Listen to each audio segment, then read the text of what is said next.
శ్రీ గురుభ్యో నమః శ్రీ మహాగణపతి నమః. కర్కాటక రాశి వారికి ఈ యొక్క జూన్ నెలలో ఎలా ఉండబోతుందని చూద్దాం. కర్కాటక రాశి వారికి జూన్ నెలలో అనుకూలమైనటువంటి ఫలితాలు ఎక్కువగా గోచరిస్తూ ఉన్నాయి. కర్కాటక రాశి మనం గమనించినట్లయితే తృతీయంలో ఉన్నటువంటి కేతువు అనుకూలమైనటువంటి స్థానాల్లో ఉన్నాడు. ధైర్య సాహసాలతో మీరు చేసేటువంటి ప్రయత్నాల్లో అనుకూలత అనేది ఎక్కువగా ఉంటుంది రాశి వారికి. అష్టమంలో శనిగ్రహ సంచారం జరుగుతున్నప్పుడు అష్టమ శని దోషం అనేది ఎక్కువగా ఉందన్నమాట.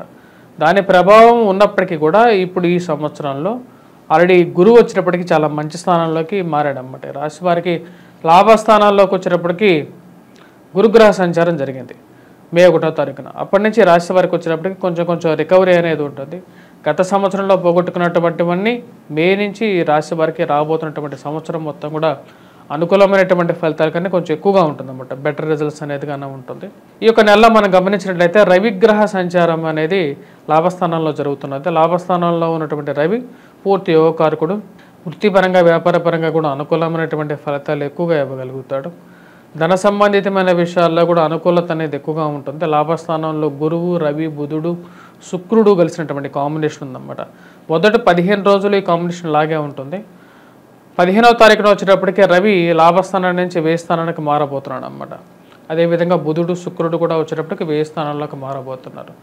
ఎప్పుడైతే రవి వచ్చేటప్పటికి వ్యయ స్థానంలోకి సంచారం చేస్తాడో అప్పటి నుంచి వచ్చేటప్పటికి కొంచెం ఆరోగ్యపరంగా, ధనపరంగా ఖర్చు అనేది కొంచెం ఎక్కువగా ఉంటుంది రాశి వారికి.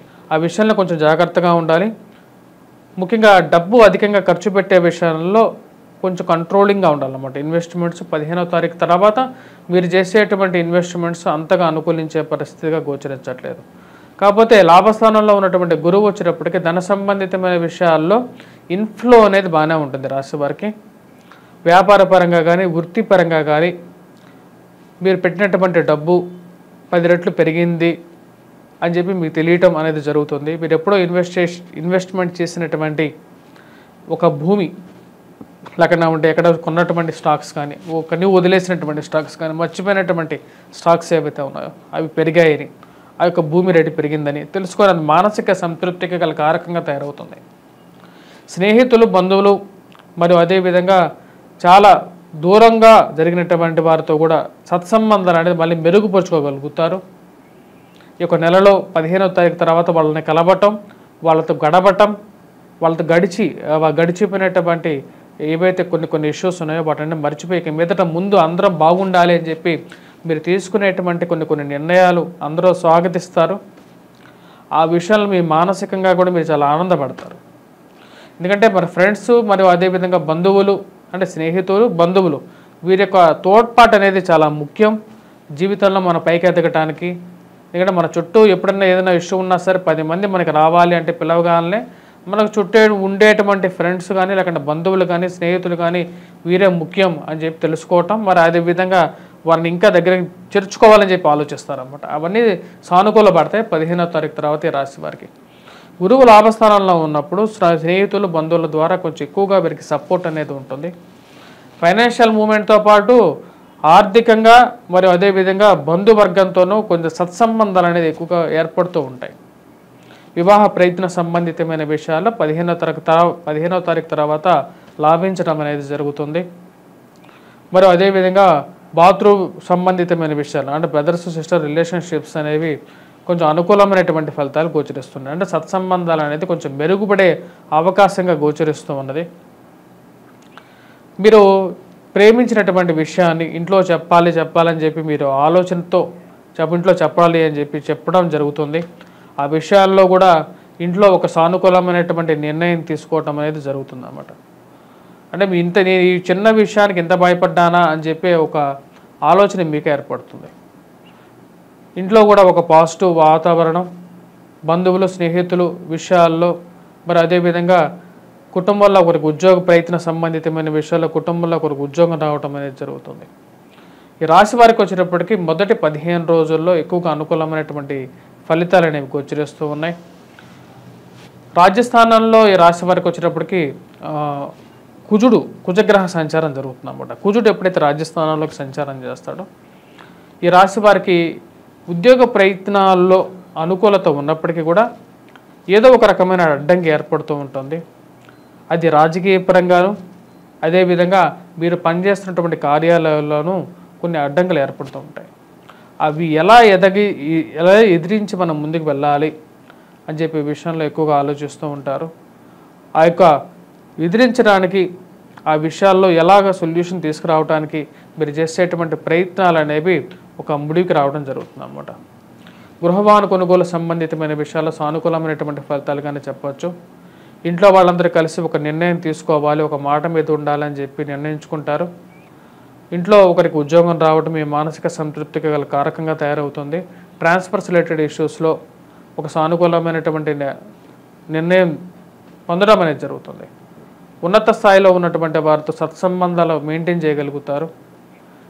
ఎవరు వచ్చినా సరే ఆఫీస్లో మీ పేరు చెప్పడం జరుగుతుంది అన్నమాట. అది మీ మానసికంగా కూడా మీకు ఎంతో ఆనందాన్ని కలిగిస్తుంది. అంటే 10 మందిలో మీరు ఒక గుర్తింపు తెచ్చుకోగలుగుతారు. ఆ గుర్తింపు చాలు, నాకు 10 మందిలో నన్ను రికగ్నైజ్ చేస్తున్నారు అనుకుంటారు. ప్రమోషన్స్ ఇంక్రిమెంట్స్ విషయంలో కూడా ఒక అడుగు ముందు ఉండగలుగుతారు. విద్యార్థులకు అనుకూలమైనటువంటి కాలంగానే చెప్పొచ్చు. పోటీ పరీక్షల కోసం ప్రిపేర్ అవుతున్నటువంటి వారికి ఒక సానుకూలమైనటువంటి ఫలితాలు పొందడం అనేది జరుగుతుంది. ఆరోగ్యపరంగా చిన్న చిన్న సమస్యలు ఉన్నప్పటికీ కూడా వాటన్నిటిని అధిగమించగలుగుతారు ఈ రాశివారు. ఈ అష్టమంలో ఉన్నటువంటి శని యొక్క సంచారం ఏదైతే జరుగుతుందో అది జీవిత భాగస్వామి ఆరోగ్య సంబంధితమైన విషయాల్లో కొంచెం ప్రభావం చూపించే విధంగా ఉంటుంది.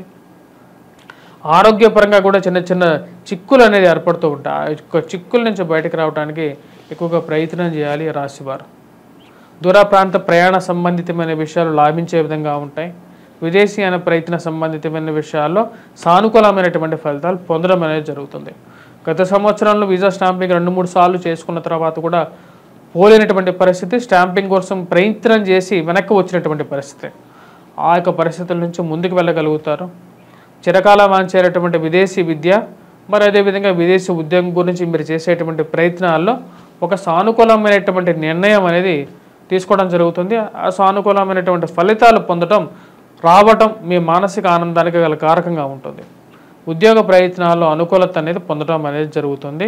ఈ రాశి వారికి ఈ యొక్క నెలలో మొదటి 15 రోజులు ఎక్కువగా అనుకూలమైనటువంటి ఫలితాలు గోచరిస్తున్నాయి.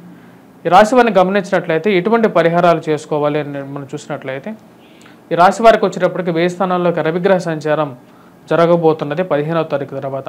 జూన్ 15వ తారీఖు నుంచి సూర్యారాధన అనేది చేయాలి, సూర్యగ్రహ ఆరాధన చేయాలి. 1000 స్థానాల్లోకి రాబోతున్నటువంటి బుధుడు శుక్రుడు ధన సంబంధితమైన విషయాల్లో అనుకూలమైనటువంటి ఫలితాలు ఇవ్వగలుగుతారు. 12, 13, 14వ తారీఖు వరకు ఈ 2 గ్రహాలు కలిసి 1000 స్థానంలో ఉండబోతున్నాయి అన్నమాట. 1000 స్థానంలో ఉన్నటువంటి శుక్రుడు బుధుడు కూడా ఎక్కువగా ధనయోగ కారకులు అని చెప్పి శాస్త్రంలో చెప్పబడింది అన్నమాట. కుజుడు అంత యోగకారకమైనటువంటి ఫలితాలు ఇవ్వట్లేదు రాశి వారికి. రాజస్థానంలో ఉండేటువంటి కుజుడు యోగ్యాన్ని ఇవ్వడు. మరో ఈ రాశి వారికి 15వ తారీఖు తర్వాత రవి కూడా వచ్చేటప్పటికి 1000 స్థానంలోకి ఉన్నప్పుడు కూడా తక్కువమైనటువంటి ఫలితాలు వేస్తాడు. సో మొదటి 15 రోజులు ఎక్కువగా పాజిటివ్ రిజల్ట్స్ అనేది ఎక్కువగా గోచరిస్తున్నాయి రాశి వారికి. కానీ గురుగ్రహ అనుకూలత వీరిని బాగా కాపాడే విధంగా ఉంటుంది. కుటుంబంలో చిన్న చిన్న కష్టాలు నష్టాలు ఉన్నప్పటికీ కూడా వాటన్నిటిని మినిమైజ్ చేసుకుంటూ ముందుకు వెళ్ళగలుగుతారు. చేసుకోవాల్సినటువంటి పరిహారాలలో 15వ తారీఖు తర్వాత అంటే జూన్ 15వ తారీఖు తర్వాత వీరు సూర్యారాధన అనేది చేయాలి. సూర్యగ్రహ మంత్ర జపాన్ని పఠించాలి. సూర్యుడికి అర్ఘ్యాన్ని సమర్పించాలి. కుజగ్రహ ఆరాధన కూడా వీరు జూన్ 1వ తారీఖు నుంచే మొదలు పెట్టాలి. ఎందుకంటే రవి రాజస్థానంలోకి రాబోతున్నాడు కాబట్టి కుజాష్టకాన్ని పఠించడం, కుజగ్రహ ఆరాధన చేయటం, మరియు అదేవిధంగా కుజగ్రహ కవచాన్ని పఠించాలి. ఇవన్నీ చేయలేనటువంటి వారు సూర్యనారాయణ స్వామిని పూజించండి, మరియు హనుమంతుడిని పూజించినా సరిపోతుంది అన్నమాట. స్వస్తి.